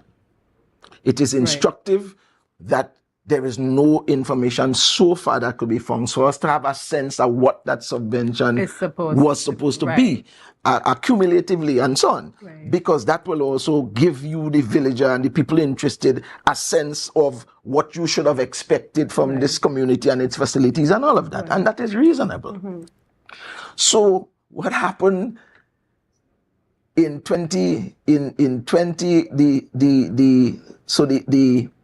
this arrangement with this subvention came to an end in 2012 of October. And that's per the cabinet note? Yes. Well, I'm not sure. Because we're not. Because you say it comes to an end. So what informs that? So what we see is there is some documentation in the division that just says to us that it came to an end. Why? Because almost at the same time, simultaneously, there was an Executive Council Minute 191 that now became the point of reference or the authority for the complex to receive quarterly subventions from the Division of Community Development, Youth Development and Sport. So the initial arrangement was a central government arrangement. Right, but what I've not been able to wrap my mind around yet is whether or not, if in truth and in fact there was a line item, the line item would have come through community development. Right. You understand? Yes. And so that information has to be somewhere. You understand? And I will come to the point where what do we do? Because the information is critical for us to be able to wrap our minds about what is happening. But suffice it to say that we now have an Executive Council minute that authorizes a subvention to the Black Rock Regional Complex of $80,000 per quarter. Right. Right? So this began now remember I said that the subvention ended in October of 2012. The Executive Council minute is dated the 13th of February 2013. Okay. But they made it retroactive. So that period when it stopped, they made sure that there was this. Now that was the decision of the then Executive Council. I don't know what was their thinking or whatever, but that was their decision. So what has happened since then is that there is the provision of this subvention every quarter for the Black Rock Regional Complex. Okay. Now remember, the last board, information that we have, the last board's tenure would have ended in about 2010 thereabout. So there was some holdover arrangement that the then Executive Council allowed. However, there is no information to certify that it was the Executive Council minute, and we have not found anything like that. Right? So what has happened is, when I got to the division, the then administrator said to me, Secretary, I am having a difficulty paying these bills because Mr. Larry Paul, who was the president of the village council, was the principal doing the transaction on behalf of. Right. So it must mean that he had authority somewhere, whether written or not, to to do this business on behalf of the council. Right. So he was the man that he was bringing these bills and receipts to the division. Right. And the administrator said to me, I am having a difficulty paying these bills because we don't have supporting documents to do so. Right, because you need to know how the subvention is being spent. Of course. Because remember, the subvention is supposed to treat with wages for workers and some of these things and so on. So if you were getting this subvention, then you shouldn't be bringing a bill to the division to pay the work as if you were getting the subvention, because remember, the subvention is deposited into the account of the Black Rock Regional Complex. Right, for the management of the facility. Yes. And the executive minute is clear as to the purpose of the subvention. And we have to pause here because it's time to go for a break. But on the other side of the break, I want you to explain where did that, because apparently there's a breakdown in communication, because we have Mr. Paul saying he's the president, and we have on your end saying, but there is no, that structure doesn't exist. So when we come from the break, I want you to just clarify that for us. Yes. All right, so viewers, stay with us. We head for a break at this time. It's a brand new morning, rise up to a brand new dawning as the passion start to rise. TWCU Credit Union Cooperative Society Limited notifies all members of its 74th Annual General Meeting at the Center of Excellence Tunapuna and Shore Park Complex, Tobago on Saturday, 11th May 2024, commencing at 1 p.m. Items on the agenda include minutes of the 73rd AGM, Board of Directors and other committee reports, election of officers, presentation of audited accounts 2023, recommendations, dividends 2023, and resolutions, budget proposal 2024, amendments to bylaws. Registration for the meeting can be done online via the Society's website at www.twcu.co.tt. Their main office at number 31 Pembroke Street, Port of Spain, Trinidad, or their Tobago unit at Port Mall Shopping Center, Scarborough, Tobago. Deadline for registration is Wednesday, 1st May 2024 at 3 p.m. In order to safeguard the health and safety of all persons in attendance, COVID-19 protocol measures will be observed. For further information, please contact the Society at 623-4444. TWCU Credit Union Cooperative Society Limited. Our credit union, one family. Hey, how are you going? Uncle Errol here. Listen to me. I'm so happy to announce that on the 25th, 26th, and 27th of April, Karaoke Guile will be in Tobago. I'm looking forward to it so much. There's a grand prize of $10,000. So you can take part. Registration is easy. You call 371-7355. That number again, 371-7355 and register. It costs $100. Now the prelims are at Big Dog. That's on the 25th and on the 26th. And the grand final is at Village Vibes Bar in Mason Hall. Now the admission for Village Vibes Bar final is $150. However, if you have your Guile t-shirt, which costs $100, you can walk in free of charge. Call the same number to buy your t-shirt, to order a t-shirt. Oh, geez, and ages again, but we're so excited about being in Tobago for Karaoke Guile. Karaoke Guile is powered by Big Dog, La Cantina, Village Vibes Bar, Honey Restaurant, Alfred's Auto Supplies, and the good folks at the Tobago Updates. On Saturday, April 27th, the atmosphere in Black Rock, Tobago will be filled with the sweet sound of jazz as Black Two Sugars and Starfish Tobago present Beachfront Jazz from 1 p.m. to 7 p.m. A premium drinks inclusive event featuring Ace Bajan saxophonist Arturo Tappan and band, Trinidad Top Jazz Ensemble, Alan Paulay with Vaughn and Bigfoot, Tobago songstress Kai DeVere, and just added veteran jazz guitarist Michael Boothman, pianist Hannah Goodrich, and new sensation Rose. Backed by the Beachfront Jazz Project, led by Emmy Fortune. Beachfront Jazz, all part of the Tobago Jazz and Music Weekend. Get your tickets now at Cache Port of Spain, Trin City, Eastgate, Gulf City Malls in Trinidad, Lowlands Mall in Tobago, and Gencare Day Spa, Woodbrook and Tobago. Or call 681-1516 or 627-4141. Brought to you by B-Mobile, our telecommunications partner, RBC Royal Bank, Angostura Premium Rums, Hennessy, Johnny Walker Scotch, and the Prime Minister Sports and Culture Fund. Beachfront Jazz, April 27th, Black Rock, Tobago.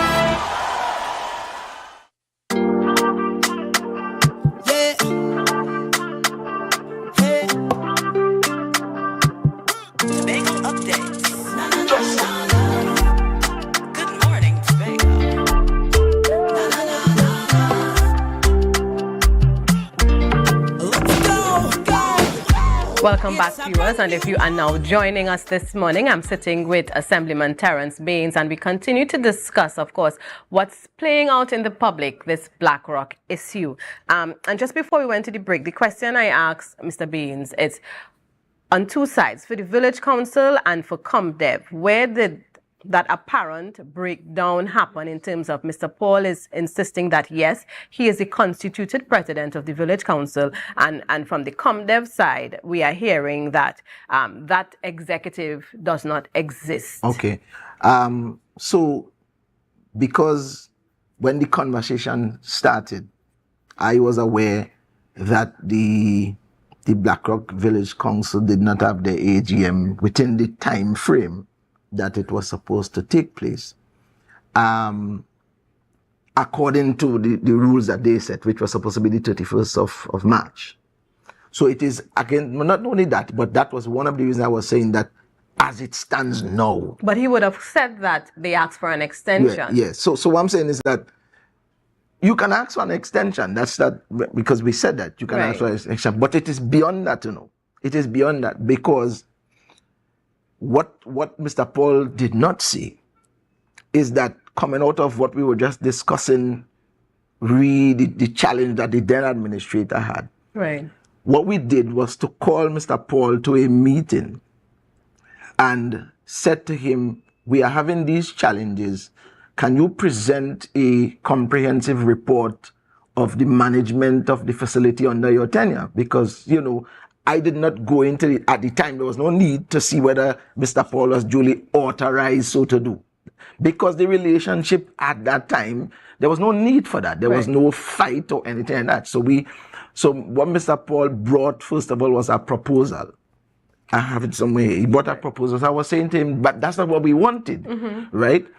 We need a document that represents the operation of the facility. And he did, in fact, maybe about 2 weeks or so later, he brought this document, which is Financial Report 2014 to 2021. So, but it was not audited.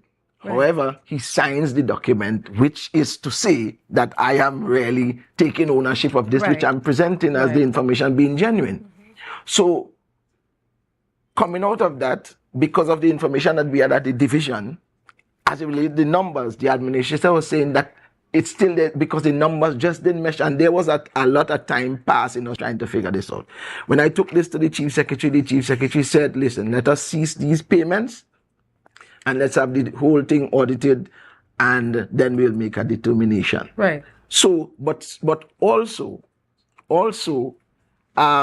we were having the conversation about this whole changing of the operations as it relates to all the facilities, including BlackRock, right?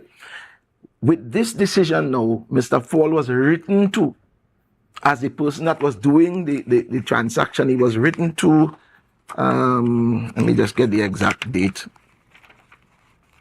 Because, and the reason why it is important to say this as well is because he was asked yesterday whether or not he was informed of the division's decision to go in this direction to cease the payment and so on, and he said no, and I think, the letter says different.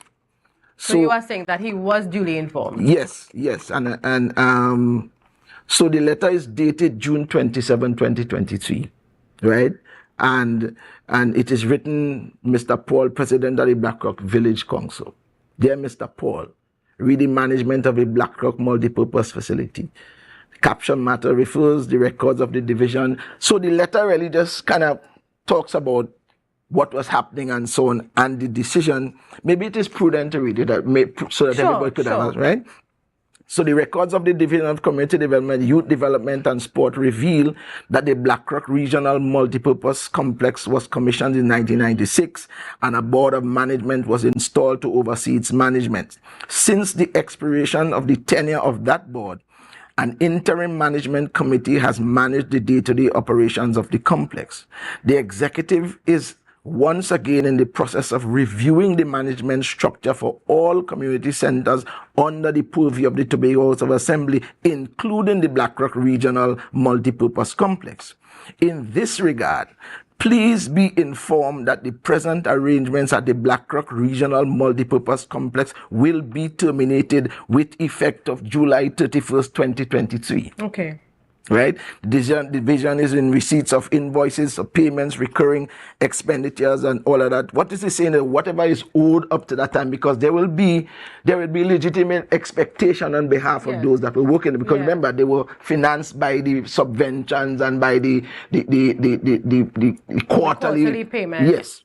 So we paid off all of that, and we wrote, Mr. Paul, we wrote the workers to tell them this is the direction that it's. So the point is, to say that you were not informed is incorrect. Okay. Right?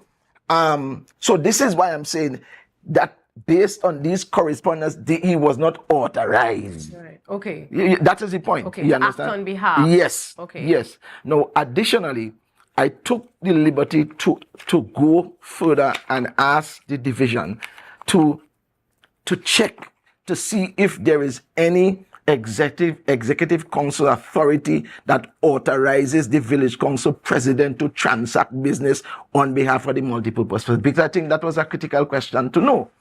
And the answer, according to what was said, there is no evidence on file that explicitly grants the BlackRock Village Council president permission to transact business on behalf of the BlackRock multipurpose complex. It is instructive to note, however, that the confirmed minute, which is what I refer to, the executive minute, what they're saying is that there's an executive minute that authorizes payments to the council. Right. So they didn't say who is the person. And I don't have a problem with Mr. Paul, who I am sure that he would have gotten the authority from somewhere, whether it's by word of mouth or something that we don't have yet. Right. So, and that was not the disputation. Right. The disputation was that you have presented a financial report and the numbers, they are conflicting. Right. They are conflicting. This is why the chief secretary instructed, let us do an audit. And I think that is something, and that is where we have to go now, unfortunately. Right. Now, I must say to you as well, is that all these things we were trying to deal with internally. Right. And this is happening since last year. Right. And this is not what we think in the public just happened overnight. Right. So the idea of some that this is now something just to start this political thing and to galvanize all this talk. And as you mentioned, political, I want us, because when I had Mr. Paul as a guest, I was making the point in terms of the 5th schedule of the Tobago House of Assembly Act. And as you are here, I want you sitting as a secretary, a member of the current Tobago House of Assembly, to explain in terms of the relationship between the THA and the central government, especially as it pertains to the governing of these facilities on the island. Sure. Well, there are some matters that are 5th schedule matters. That simply means that these matters fall under the purview of the various divisions and secretaries in the Tobago space. This is a creature that is in the Constitution, the THA Act. Right, so it's not willy-nilly, and most people know that. Right, and it has been used by previous chief secretaries, previous secretaries to protect. Of course. Because and I must say that what we are seeing now, in all honesty, is not only ministers from this administration where we have this problem. This has happened before with ministers from other administrations. Right, and the Tobago House of Assembly and its officials have always been standing up vehemently against this because it is unlawful. You understand? And so what is supposed to happen? And I'm using me. I am the Secretary for Community Development, Youth Development and Sport. We have all these facilities under my purview. Right. If the minister, who is the minister, in this case, Minister Kojo Lewis, who is the Minister of Community Development and Sport, wants to have a program in Tobago and wants to, in fact, everything should be collaboration. Right. Because the jurisdiction says that is what we are empowered by the THA Act so to do. It is supposed to be a collaboration.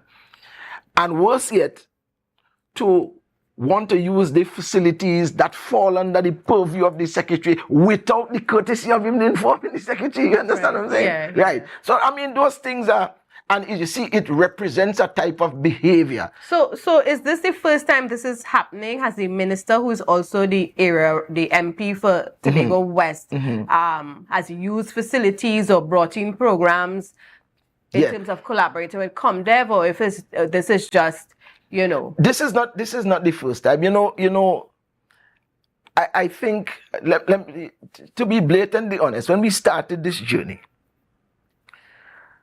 the minister, Mr. Clark, who is my assistant, the sports and youth fall under his purview.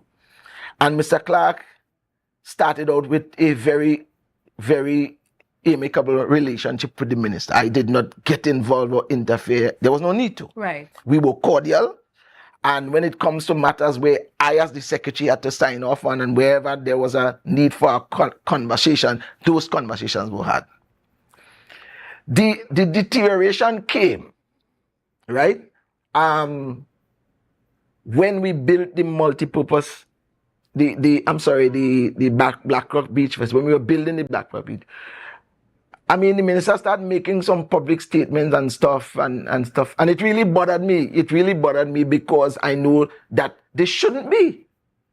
There is no time that I, as the secretary, or Mr. Clark, making in the public space defamatory statements about the minister and how she runs a ministry. Right. You understand? So you are saying the timeline of what, and this is your perspective. Right. This is me purely. Right. This is about August. Yes, it began to deteriorate from there. The beach facility that was used for the Commonwealth Games. Right. Okay. And so on. And it never improved. And I brought a clip here, and this informs also my position. I don't know if the producer will be so kind to just give us just a little bit of that, and we will talk a little bit about that. And I'm saying that is what informs my perspective as it relates to this relationship. So if we could get the video clip, that will help. I think the leadership has changed in Tobago, and I must say that our people are suffering at the mercy of a hapless, hopeless bunch of miscreants. They led us to Watson Duke, Mr. Deputy Speaker, and it has been chaos from I want to rise on 48. Mr. The members clearly. She said before, what she said before is that there was a change of regime in Tobago, and the Tobago people are suffering at the hands of a hapless, hopeless bunch of miscreants. Right. Now, as a man, English is one of the only subjects I did well with in school. And I like when people use words, I know they're trying to tell you something. Right. So the word miscreant, it bothered me the first time I look at it, because you're actually saying something when you call somebody a miscreant. A miscreant really is an evil person, dishonest, wicked, everything that you could talk about. So what the minister is saying there in the parliament is that the THA officials from the chief secretary right now are a bunch of evil, wicked people. That is what she's saying. So, and it is, so I am not, I know this is how you feel about us. Right. But is it fair to take these comments personal or even internalize it? Because we know the mood of our politics. I mean, you hear the Prime Minister go and he calls his counterparts names, you know, and that kind of thing. Is it that it should be taken as heavy as maybe you are internalizing it? Or is it that, should it be accepted? Well, this is how we do things here, and I'm going to take that on. No, well, I don't see it that way. Because if I was to make a description of you, ma'am, it is because this is how I feel about you. Okay. You understand? Yeah. That's how I take it.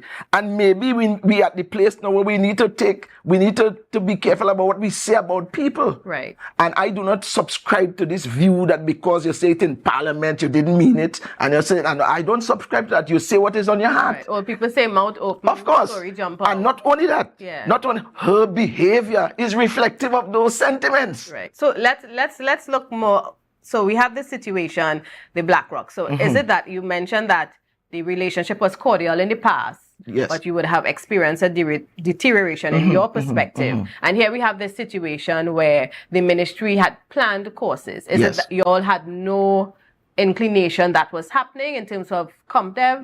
Right. I did not receive any information. I mean, I don't go into the day-to-day running of those things. But what I'm saying is that the vocational skills training program is a flagship program for the division that happens every year. Yes. Right? And we utilize all the facilities, including BlackRock. So it's not the first time. Right. This is why I had a difficulty reconciling how Mr. Paul could say that he didn't know that, you know, that and to say that the things were not clashing when I was informed on more than one occasion that there was in fact a clash. Why would you, based on the information that we put earlier, you've been written to since last year, July. Right. Why would you go and give the minister permission to hold vocational skills training classes in the BlackRock facility, knowing that the division having classes?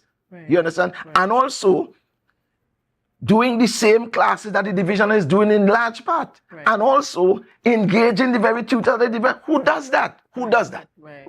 Right. Now the minister of Community Development and Sport is responsible for the Dwight York Stadium. Yes. It falls under her purview. There is no way that the THA or anybody could just go around there and have any event that is not one in accordance with the philosophy of the usage of the thing. Right. And if, let us assume that somebody else or even the ministry is having a project there, you don't expect that they will just say, listen, cancel our project to do yours. Right. You understand? Because it falls under your purview and you have a remit, you have a responsibility. That is understood. It is the very same thing. Right. And I know that a memo you would have written internally in your division was made public. Yes. And everybody would have had their say. What was the driving force behind that memo? And I want us to just wrap up in terms of you know, sharing what is the way forward now. Yes. Now, because, of course, for somebody saying, this is the BlackRock situation is only one. Right. There have been others. Right. And I just decide time for this thing to stop. Right. Because it keeps getting worse and she keep pushing the boundaries further and further. So it's time to be stopped. You cannot just unilaterally come into the Tobago space and do operations trying to use the very facilities that fall under the purview of the various secretaries with impunity. And you don't even have the courtesy to have a conversation. That has to stop. And so that pretty much is representative of what has transpired with that situation, right? Additionally, on April 9th, I think it was, when the issue about the clashing of the classes arose, Mr. Paul was summoned to a meeting at the division by the administrator and two of the officers. They reported that it was a very cordial meeting. They pointed out to Mr. Paul that this is happening and so on, and you have to reverse this decision. Mr. Paul agreed to find an alternative place for the classes. He even mentioned that he could probably approach use the Pantent or one of the churches and so on. He said that. I don't rely on him. You understand? But then to go back and do the same thing and not follow up on the very thing. So the point I am making is there is no material gain for me to try to demonize Mr. Paul or anything like that. The facts are the facts. These are the things that has occurred. I think, and a lot of galvanizing and polarizing has taken place because of some of the things that are put out in the public. This thing about the THA bans central government. I mean, that is so far from the truth. You know, I brought some images to speak about the relationship that's supposed to exist and can exist and is existing. You understand? So before because I want you we really have to wrap up soon, and I want you to talk about that trip that some of the Tobago House of Assembly employees, secretaries, etc. were privy to on the invitation of Minister Cummings. But I just want, in terms of the way forward now, this has happened, and everybody keeps, holding their own. What is the next? How is there a resolution to this? What can we expect? So the only resolution to this really is as per the rules. If the Ministry of Community Development wants to have a program in any of the facilities that fall under the purview of this secretary, there is a process that is supposed to be done. You write to the division. If in the division's interest that particular activity does not contravene the rules, fine. You understand? And that is it. That is the issue. All we are saying is that there is a right and wrong to this thing. Right? There is a right and wrong, and if you do the right thing, we will have the right outcome. I also say that the village, especially the villagers of Blackrock, because I know this is a very touchy issue, that I am in no fight with you. I want you to get the information nonetheless too, because the Blackrock village is not made up of just one group of people. There are people all over. I am certain that everybody in Blackrock does not know all these things that we're bringing out to the fore. You understand? That there's been subventions that have been received. We have to find out how much it was. And when I find it out, I'm going to put it out in the pub, because it's not personal people money.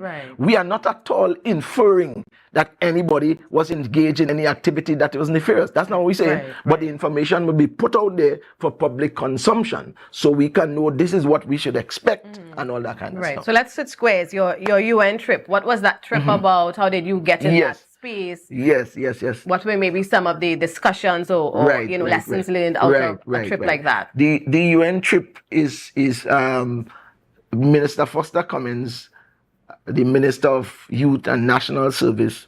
We share a very, very, very cordial relationship.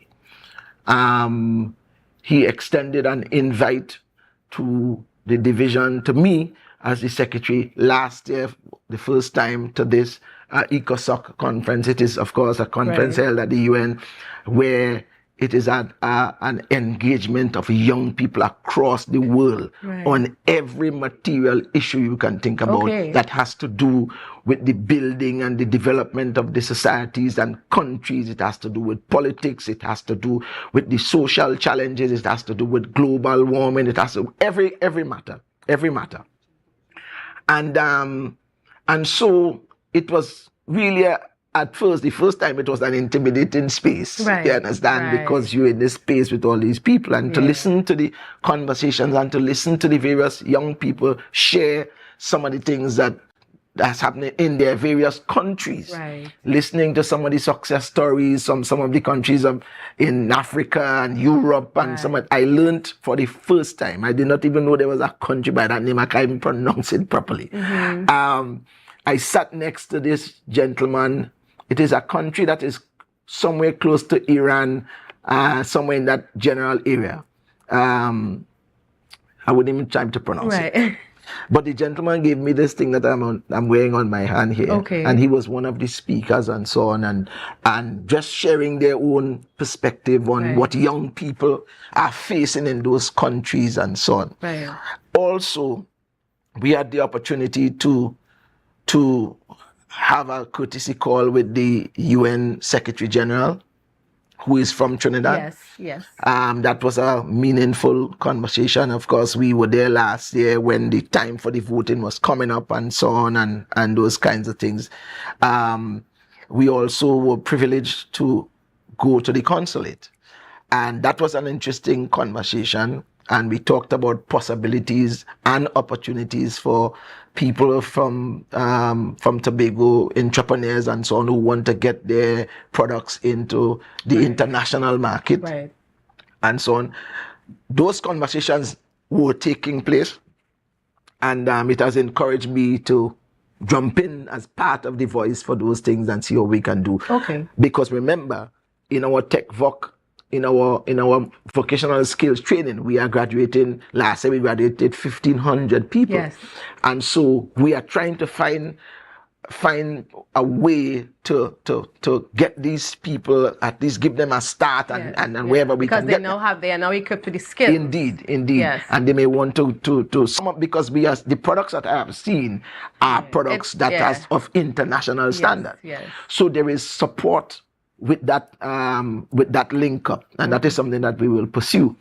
Also, we had an opportunity to have a conversation with one of the ministers of the government of Barbados, of the Bahamas. This minister, for Assistant Secretary Clark, because there was the Carifta Games last year in the Bahamas, and had an interaction with the minister about the possible support with coaching, training, and that kind of thing. So that is one of the things that I would like to pursue coming out of that conversation. Generally, it was a very healthy engagement. Miss Diganzon, who is our youth director, was there, and she had the opportunity to be a part of a few sessions and so on that deal directly with some of those things. So I think that was a useful engagement, and all to assist us in providing the services to our people to the best way that we can. And every opportunity that presents itself, and as long as it is convenient for us so to do, we are going to take those opportunities, because we really want to see how we can develop this space that we call Tobago. Yes, most definitely. And that's important. Sure. So I want to thank you for your time this morning. Thank you. Secretary Baines. And of course, we in Tobago, I always remind us, we all have to live here at the end of the day. Whatever happens around us, let us remember to live peaceably with each other. And let's just want the best for each other, because we are here in this place together. So thank you so much, viewers. We get ready for a break, and when we return, we have two guests who will be joining us virtually to speak about a symposium. So make sure and stay right here on GMT.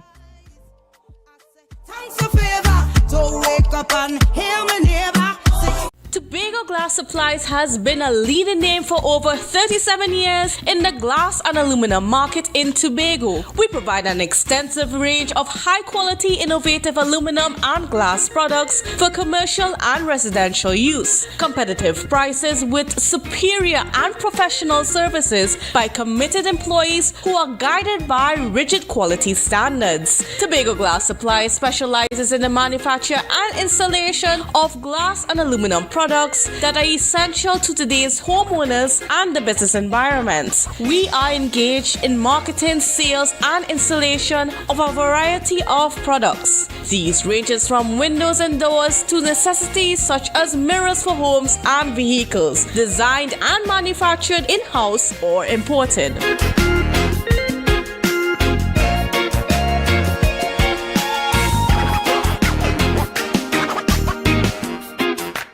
Life is good with Zero. Zero interest for 6 months. Zero down payments. Zero stress payment plan. That's right. With Standards My Terms, we are putting the power of zero in your hands. Now, you can get that new sectional, fridge, stove, or TV for zero down. Pay zero interest later and enjoy a zero stress payment plan plus quick approval within 48 hours. Standards. Never beaten on quality and prices.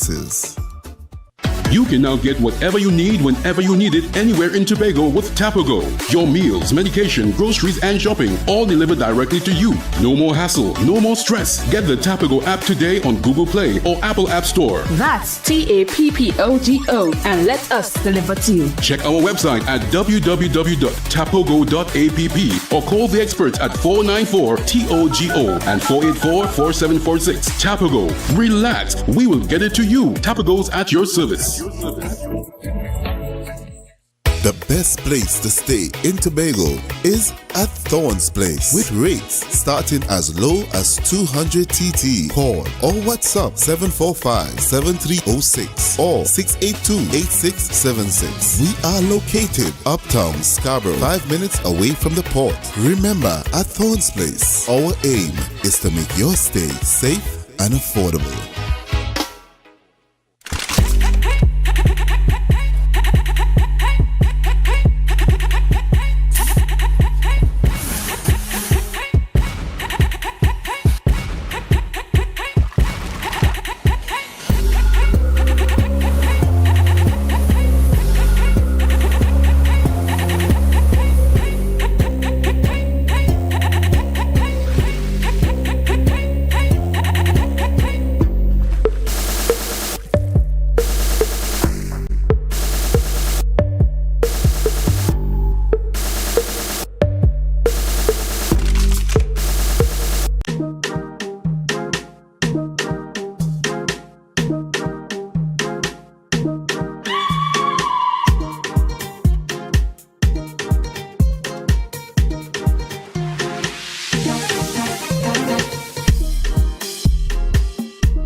Welcome back, viewers. You are viewing GMT, and it's Good Morning Tobago. Joining me now on set, but virtually, is Mr. Hira, Mr. Gavin Hira, and Mr. Leon George, and both are from the organization Freedom in Christ. And we are going to be talking about a conference that will be held in Tobago.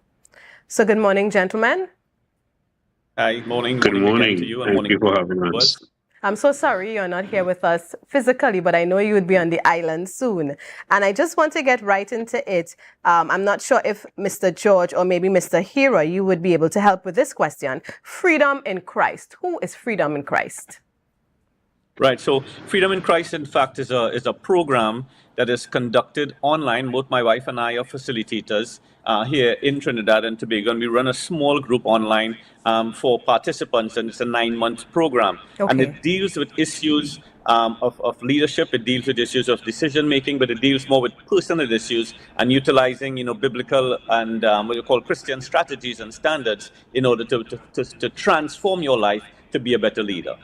Right. And you are having this Caribbean Transformational Conference in Tobago, April 29th. Tell us about the venue, how to register people who want to be a part of this conference.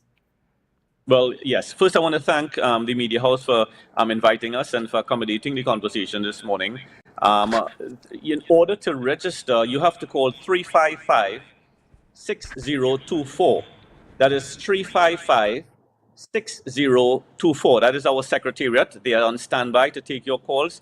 We are going to be at the Nalis building on Monday from 8:30 to 11:30. We have limited room still available, so we are asking you to call and register to attend. It's free, of course. You don't have to pay, and you're going to have a good time at the conference. We'll be dealing with, leading from your context, the being and the doing, dealing with personal anxiety, dealing with group anxiety, some of those issues of vulnerabilities we face as people who are leading people systems outside there. So we're encouraging everyone to come out for the symposium. And as I said, we have limited room, so you're encouraged to call 355-6024. We're at the Nalis building on Monday from 8:30 to 11:30.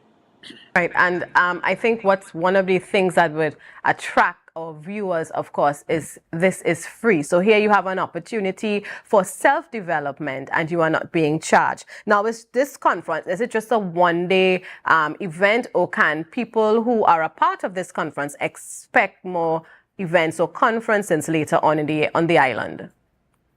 Yeah, well, we are hoping to introduce this to Tobago and to be part of that whole development and transformation. Tobago is going through a transformation, a positive transformation. They're shifting the narrative, as you can see, and they're making inroads. And we are positioning ourselves to support and to work with the decision makers and all of the various entities and platforms in Tobago in developing that new thinking and that new strategy and approach. We want to thank the Chamber, the Tobago division of the Chamber of Industry and Commerce, and they have been supportive to our project. Hence the reason we can say it's free this morning. And we have some other platforms in Tobago that have come in and are giving us their support to ensure that the conference can be affordable for attendance. Right, excellent. And I want to bring in Mr. Leon George at this time because I believe he's listed as one of the presenters. Mr. George, what can people expect when they attend this conference? And of course, tell us a little about you and the part you play in this conference. Well, thank you for the opportunity. I recently was in Tobago and we did another conference called The World Needs a Father, where we engaged about their role, function, and responsibility as fathers. But Freedom in Christ offers transformational leadership. It's where we understand who we are, and once we understand who we are, we can then lead from that place. So when Mr. Hira mentioned our being, so our doing has to be done based on our being. And this conference will definitely transform us in allowing us to renew our minds, understanding the importance of renewing our minds, right? So my role is support in the team, but I'm also a presenter. I present basically on a session called Our Daily Choices. Our Daily Choices. How the choices we make daily ultimately affects our leadership. Right. Mr. Hira, there is an international speaker at this conference as well, and I know, of course, people want to hear him. Can you tell us a little about him, who he is, and what we can expect? Sure. Well, this is Steve Goss, and you can research him. He's our international director out of the UK.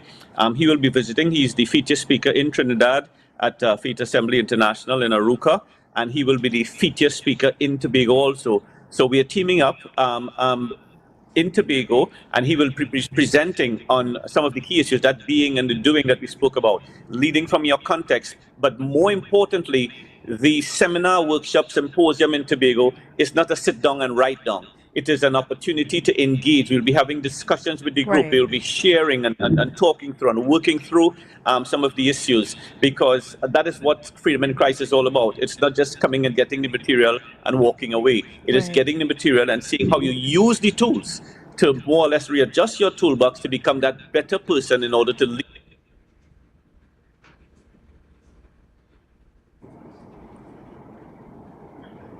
Mr. Hira? Yes, I'm here. Okay. Yes, I just missed that last part. Yes.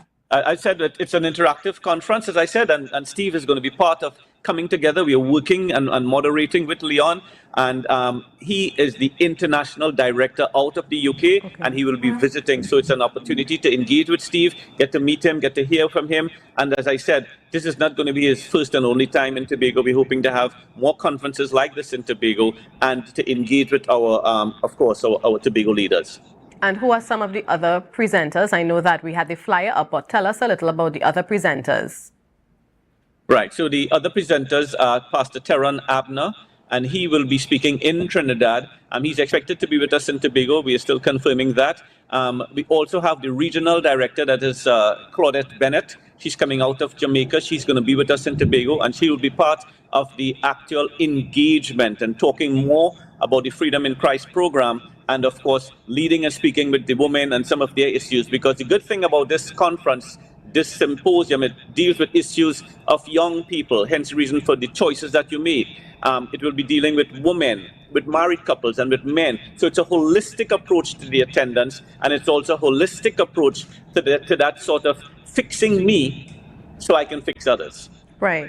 And I was just about to ask, in terms of your target audience, who can attend this conference? Right. So it's not, and I say this with the greatest of respect, it's not a Christian conference, so for churches only. It's a Christian or Christ-based conference where we're utilizing biblical strategies of our Lord and Savior Jesus Christ to deal with some of the issues that we face outside there. So church leaders are encouraged to attend, corporate leaders, businessmen, housewives, families, fathers, most importantly, as Leon rightfully said. You know, we have members of the police service that said that they're going to be there, but it's opened to a wide audience and not specific to a certain sector. And this is what makes the attendance and the material what we'll call all-inclusive and available for everyone to attend. But as I said, we have limited room. You are encouraged. If you want to come in, it's free, but make sure and call the secretariat at 355-6024 so we can register you and you can be on the list. Right. And Mr. George, before we wrap up, why should someone who's now hearing about this decide, okay, let me take time off from work or put aside whatever I had to do on Monday and attend this conference? I'm glad you asked that question. You see, we all have to take personal responsibility. I believe it is Mahatma Gandhi who said, be the change you want to see. Everyone talking about the state of our country, but what are you doing in your space of influence? What are you doing to be the right person? What are you doing to bring change? So just based on the fact that you as an individual must take responsibility for yourself and for your action would be enough for you to just spare 3 hours to come and hear and be transformed. Right, right. And of course, it is free to those attending. Exactly. Mr. Hira, before we go, I just want you to remind us of the date on Monday. I know it's the 29th of April. Remind us the location, the times again. Good. So it's Monday, the 29th. It's from 8:30 in the morning to 11:30. You are asked to come in for 8 o'clock to register. We have light refreshments and, of course, good conference material and good engagement. So we are at the Nallis building, 8:30 to 11:30. You're asked to arrive at 8 o'clock. And, of course, the secretariat number, I'll say it again one more time, 355-6024. Call the secretariat. They're on standby to take your calls, and they will give you all of the information that you may need to ask, the frequently asked questions, the what can I do, who can I bring, that type of stuff. Most importantly, beautiful people of Tobago, it is free, but we have limited room. So make sure and call the secretariat. Right. And for those of you who may be wondering, where is the Nalis building, right? Because we know we just call it the library. It's going to be there and you would be able to find it, of course. I must thank you, gentlemen. I wish you success with this conference. And I know, of course, it's in Trinidad on the Sunday and you are heading to Tobago on Monday. So all the best. And thank you for remembering those of us in this space and bringing this conference to us here. It's been our pleasure. Thank you very much. All right, viewers, so this is where we say goodbye this morning. Thank you so much for choosing us. Thank you so much for spending your Friday morning with me. It's always a pleasure when I can be here. And it is the beginning of the weekend, so whatever you have planned, remember, stay smart and be safe. I'm Natalie Seeley Richardson. Until another morning, we'll get to spend some time together. We are people in the sun. We are beaches, we are rivers. We are melanated ones. We special and there is no denying. Tobago is number one. I am you and you are me. Together we're stronger. Good morning today. You're viewing Tobago Updates Television, your exclusive gateway to Tobago, broadcasting the beauty of this island paradise to the world.